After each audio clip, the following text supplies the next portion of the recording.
Martin Luther King Jr., this man, inspired all of us that day with his words. He was the last speaker. He turned those marble steps of the Lincoln Memorial into a modern-day pulpit. He gave us hope. He inspired a nation. I spoke number 6.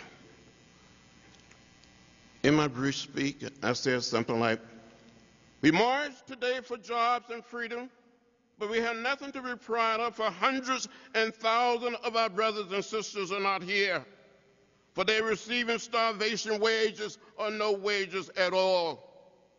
Near the end of my speech, I said, where is our party? Where is the political party that will make it unnecessary to march on Washington? And I continued by saying, we must seek more than civil rights.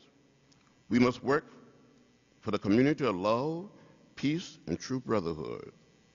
Our minds, souls, and hearts cannot rest until freedom and justice exist for all people.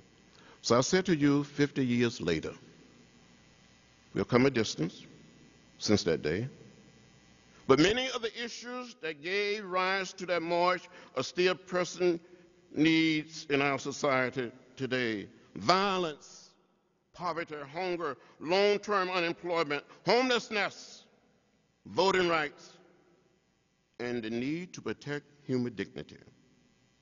We have come a great distance, but we are not finished yet.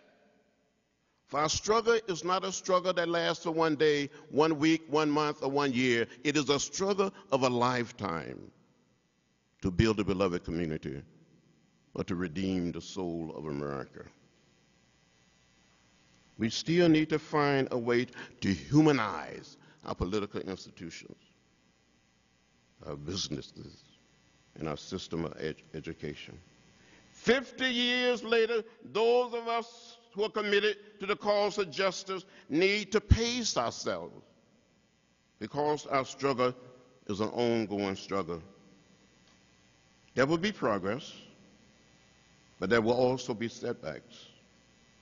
We must continue to have hope and be still in our faith that this nation will one day become a truly multiracial democracy.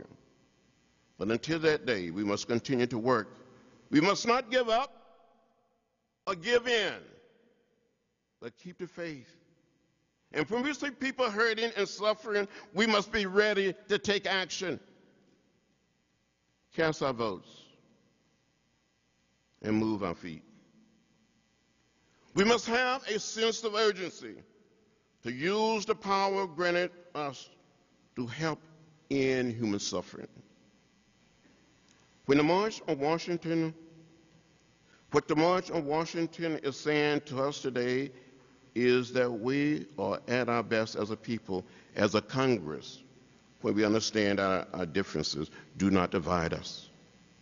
We will be at our best when we finally accept that we are one people, one family, the American family, that we all live in the same house, the American house, the world house.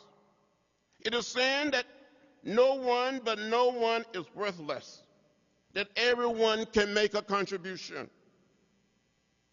The March on Washington is saying to us today that we as a nation and as a people can come together and lay down the burden of race,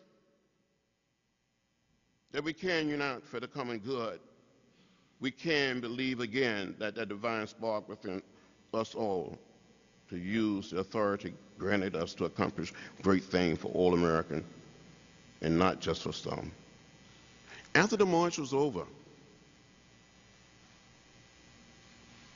President Kennedy invited us back down to the White House.